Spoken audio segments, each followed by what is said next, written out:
Subscribe to both of my YouTube channels, Sharon Winbush and Goddess Sharon. Turn on notifications and share all videos globally. Thank you. AZRIEL Clary was 17 when her parents coached her into seducing R&B legend R. Kelly, lying to him, lying to the police, showing identification, stating that she was legal age, 18 years. Court documents show evidence from text messages between AZRIEL, her mother, and her father that show she was coached. She was prompted by her parents to seduce R. Kelly, get in the hotel room with them, and take her clothes off, and they called the police. They then tried to extort money from this man. You hear Angelo Clary himself say he partnered with a film crew to film her story, to make money, to put out a story on her. In filming, they captured her turning into a federal informant. They captured her calls to the feds. Angelo Clary partnered with a convicted felon, Larry McGee, who has been incarcerated for bank fraud, $1.6 million. And Larry McGee got the feds on the phone with AZRIEL when she went to Chicago and got in a fight with Joy. He sent the feds to her hospital room, and she went and met with the feds. Because of AZRIEL, they got 100 devices out of his storage. She did a wiretap bribery sting, and she delivered John Doe 1 and 2. She flipped and became the star witness for the feds, because her father, Larry McGee, and her mother put her up to that. AZRIEL is a strong alpha female. She is dominant. She runs her mother. She runs her father. And she tried to run R. Kelly. She asked him to turn over his royalties to her when he had been in jail. He refused, and that's when she made the decision to turn on him. He was already in jail. He was already facing insurmountable charges. She decided to insert herself and add more gasoline to the fire because he did not turn over his royalties to her. Larry McGee needed to save his own ass from his $1.6 million bank fraud that would have gotten him 6 to 8 years in prison. He became a federal informant. He got his mother, his wife, his daughter to all help him flip AZRIEL by giving her all this information to turn her against Robert.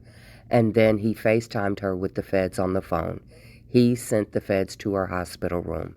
This federal informant made sure AZRIEL became a federal informant. She was being filmed contacting the feds. She was being filmed leaving with the feds. She was being filmed turning into a federal informant. That is what her father is saying when he didn't want that in the documentary that he was making. All of this was for this family to make money surviving off of R. Kelly. Everyone share this video all around the world, globally, with feds, with law enforcement, in every city, in every state. Let's make sure the Clarys and the Savages go to prison. On an interview that was our documentary too. See, we had shares in that documentary. See, he ain't tell that part. That documentary wasn't supposed to have been a bash for ass. It's supposed to have been the truth about this situation. You recorded that behind closed doors when this lady was on the phone talking to federal agents. He has a video of me, he made me do this video actually of me doing a number 2 in a cup and then eating it out of the cup.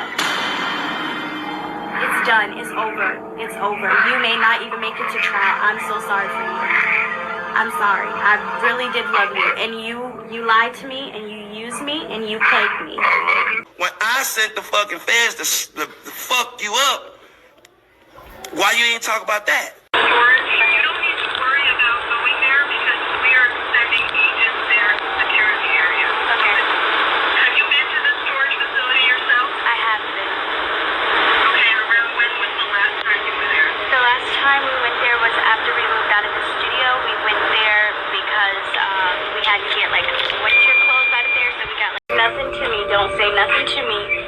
not say anything to me. Joy is in jail for assault. So I feel so sorry for the both of you. Don't say anything other to me. I feel bad for you. I know, yes, you do. You do. You do. You do. You knew I was coming up here to get Joy, and you lied to her. You lied to her. Yep. I'm sorry for you. I'm sorry for you. I'm sorry for you. I am so sorry for you. Oh, it's Bear. It's done. It's done, Bear. It's done. It's over. It's over. You may not even make it to trial. I'm so sorry for you. I'm sorry. I really did love you. And you lied to me, and you used me, and you played me. Yes, you did, Bear. Yes, you did, Bear. I'm a very private person, so interviews you won't see a lot of, especially talking about my private life, so. You know, all of this stuff that's going on right now, let me ask you this. Have you ever stopped to think that maybe some of this stuff is conspiratorial and somebody has a bug up their ass to get R. Kelly? Of course. Why? It's too much. It's entirely too much for any person. And the fact that they're continuing to pile on charges, it almost makes me think either they don't have anything or they're trying to make anything stick on the wall. Why? What did he do? What do you think he did? Do you think it's to tarnish the legacy of a black man? Do you think it's... Why do you believe it? I feel like we live in a world today where empowerment is big for women. You know, feminists, we have activists, which is so amazing. Women have voices now, and they can be heard. They're gonna say, oh, she's brainwashed. She's defending him. You know, like, I know this is far-fetched, but you got movies out today like Queen and Slim. Then just in New Jersey 2 days ago, there was an Israelite and his female that went and killed up a bunch of Jews. So what I'm trying to say, the ride or die mentality is really out there. How do you respond to you young, brainwashed, and stupid? Well, I feel like I'm a very intelligent, smart, bright 21-year-old. I am definitely young, but I'm very mature in spirit. And I just feel like, you know, anyone who thinks that I'm brainwashed and not, you know, smart enough to make my own decisions, I just feel like that, you know, just determines how, you know, their mentality. That's not something I can control, but I know that I'm very smart and I know that I'm intelligent, so. How do you think Rob is holding up right now? Everyone asks him this, and he says that he's doing terribly good under the circumstances, you know. He's definitely, you know, just trying to keep his head up, trying to find a reason to stay positive, you know. He's looking for hope, and it's just a tough time for him. What about you? I feel like I'm looking for hope. It's very hard. I've spent my last years with this man, so it's not something that I can just turn on and off. It's devastating. Our last conversation that I had with him in Chicago, you know, he inspired me and told me, Bear, just do what you want, do what makes you happy. He told me to continue to pursue my dreams, pursue whatever I want to pursue. And that's really all that I would be able to do.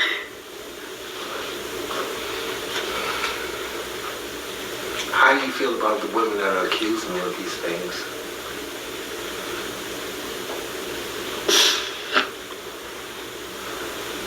It's really hard for me to sympathize with them because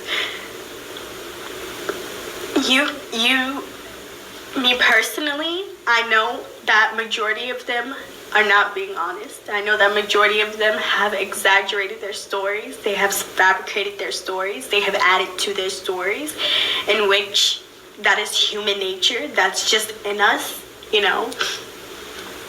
And I think it's more so on them, because at the end of the day, you have to sleep with that. That's a burden you have in your heart that you have to carry for the rest of your life. You're portraying to the world that, you know, you've been tortured or you've been traumatized, when you know in your heart that may not be the case at all. So Tell me something. I see you love passionately and deeply. What does that love feel like? What is that intensity like? It feels like a high. I mean, it feels like, you know, you're in love, you're happy to be in love, and you feel like no matter what you go through with this person, it's worth going through because there's no other person you would want to go through this with. And that's with, you know, you being in love with whoever it is. You know, not just me and Rob personally, but that could be any other person's relationship. You just feel like no matter what, the good or the bad, you want to go through it with that person. Main factors of having the hardships that would make them lie. I don't know who's lying and who's telling the truth, and I don't want to be judge, jury, and executioner. But could you break down reasons and motives for a young lady to lie? I feel like, truthfully, all of the women that have been associated with Robert, I feel like this is me personally. Once they saw him as a celebrity, not as a human being. They did not meet him at church. They didn't know him no which way, except for as R. Kelly, whether they saw him at a mall, whether they saw him at a movie theater, whether they saw him at a park, whether they saw him at a show. And so, no matter what, all of them met him as a celebrity. And they were infatuated with that celebrity. And because of that, I feel like a lot of them just dated him because of that. Because of who he was, because of the life that he had, because of the life that he could provide them. You know, a lot of them talk about how badly they were tortured, but can you talk about the shopping sprees? Can you talk about you keeping your hair and nails done? Can you talk about all the great times that you had dinner and was spending money and was splurging and was so happy? Because one thing about Robert, he has a very giving heart. And there is no way at all whatsoever that he is a celebrity and he's not giving them a penny to enjoy themselves. And that's where I get so upset, because as a celebrity, he has no reason to, you know, keep you kidnapped or keep you tied up. He just has no reason to do that when he can allow you to move freely, take care of you, and still, you know, at the end of the day, whatever will happen, you know. So for people to just say that, you know, oh, I was just kidnapped or I was tied up, I couldn't leave, I couldn't do this. Robert has been in jail for about 4 to 5 months now. And during that time, I was the only person allowed to see him for those 5 months. It began with phone calls, and then he was placed in the SHU, which is where he did not ask to go to the SHU, but that's just where they placed him. And I would see him 2 times a week in the SHU, and it would be over a little video screen. As a grown woman, I don't need to answer. We live in a society where everything is so open that when I said I don't want to answer something, it came as a shock. But I'm not obligated to say anything to anyone about my personal life, about my social life, about my public life. I don't owe anyone an explanation. So do you feel Kelly should have did the Gayle King interview looking back at it? I feel like we were all put in a corner, but I feel like he shouldn't have. I feel like I shouldn't have. I feel like Joycelyn shouldn't have. I feel like none of us should have. Speaking of Joycelyn, are you still cool with her? Of course, I speak to her every day. I call her every day. You know, I make sure that she is okay. As a parent, guess what if you did for 4 or 5 months and we ain't hear from you? How do we know?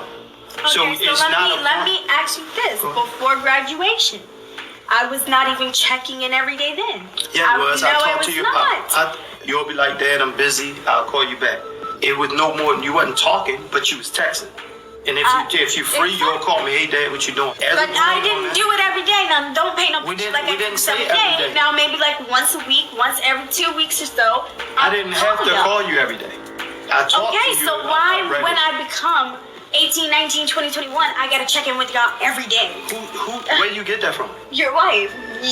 This is what you don't understand. What? Your wife called me, my mother, saying oh, there's a lot of rumors going around. I need you to call me every single day. I need to hear your voice every day. I need you to check in with me every day. I said, first of all, I haven't been doing that for these first couple years. So now that I'm an adult, I'm definitely not about to check in with you every day. And that's what started it all. Because of her pride and my pride. So what and did that have to do with me? You're attached to her. That's your wife. That's your wife. So I became the enemy, but you're the feud between Because when I would you and your talk to mother. you, you would be yelling No, too. because if you saying your beef was with your mother, then you said, oh, I feel hold like on. it was with both of you guys because, like I said, both you and her, when I would call, it was nothing but arguments. I was never present with you and your mother on the phone. I was never present with you and your mother. That's why I never knew when you and your mother talked. What I did was found out when your mother told me she talked to you and y'all argued or whatever, and I would call you. And you would have that same attitude you and her left with towards me. Yes, I would. Okay, but I didn't have anything to do with that. So therefore, give me a chance to pick what side I'm gonna be on, who's right and wrong. You came at me aggressive because of you and her. And over a year, because I would call you guys 4 or 5 months at a time.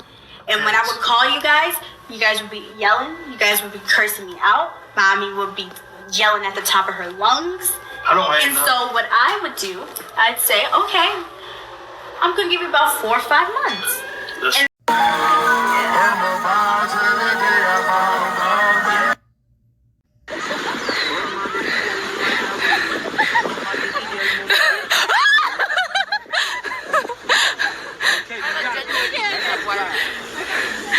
Court documents showed that AZRIEL's mother, Alice Clary, purposefully and strategically enticed the defendant, Robert Kelly, with her 17-year-old daughter, comparing her to Aaliyah. With the guidance of her mother, AZRIEL enticed R. Kelly, who believed she was 18 because the mother said it and AZRIEL told him that. They attempted to text the number. She gave the number to her mother, and Alice began texting Robert, posing as her 17-year-old daughter. Alice Clary, AZRIEL's mother, initiated text messages with Robert and arranged for AZRIEL to meet Robert at the Dolphin Hotel in Orlando. Alice Clary knew that Robert was interested in AZRIEL sexually, and she encouraged AZRIEL to meet Robert. She actually gave her instructions. Have your glasses off, hair to the side, dance, grab his hand, shimmy, wiggle, sit in his lap, entice him. These are the text messages that Alice Clary sent to her 17-year-old daughter. After the sexual encounter, police officers arrived at the hotel. After arranging for AZRIEL to meet Robert in the hotel, Angelo Clary and Alice, his wife, called the police and sent them to find their daughter. They wanted to find her in a compromising situation. She told Robert again, and she told the police, who verified through identification, that AZRIEL was 18, which says she had a fake ID. So we see that when she did take that trip to California, she was in constant contact with her mother, and her mother said to her in a text message, "Oh my God, you're going to marry him and have babies. My son-in-law is going to be older than me." And she said, "He's going to seduce you tonight." This is her mother telling her 17-year-old daughter, who she knows is 17, but they lied and told Robert, so he believes she's 18. But they arranged for this to happen the way it did. She admitted in court she concealed her age. She lied about her age. Again, in court documents, it was stated to AZRIEL, "You and your mother traveled up to Jacksonville by car?" And she said, "Yes." "You got there early in the morning?" "Yes." "And you wanted a bed. You needed a place to stay?" "Yes." "How did you get there?" "By car. My mother drove me to R. Kelly's show in Jacksonville at 10 or 11 p.m. 4 hours from our location, knowing we wouldn't arrive until about 2 or 3 a.m. And she said, yeah, we went to Jacksonville to see R. Kelly. R. Kelly had his money seized by the government to pay back taxes, and he has liens against all of his income. To help him fight for his freedom, you can donate money directly to him at the MDC on his commissary books. This is the information. Go to bop.gov to get more information on the method that works for you. You can call the MDC directly yourself to get step-by-step instructions. They can walk you through it, and then you can decide which method works for you. The phone number to the MDC is 718-840-4200. It's Robert Kelly, 09627-035. The Metropolitan Detention Center in Brooklyn, P.O. Box 329002, Brooklyn, New York 11232. You can go to the website bop.gov and make sure that you can see which method, whether it's credit card or mailing a money order or sending money through MoneyGram, which method works best for you. Remember and keep in mind he's going to be transferred probably in a couple of months once his sentencing happens. So any monies that you can send them now, because you know once he's transferred, there's that delay in getting money. So please try to send as much as you can, certainly before his sentencing.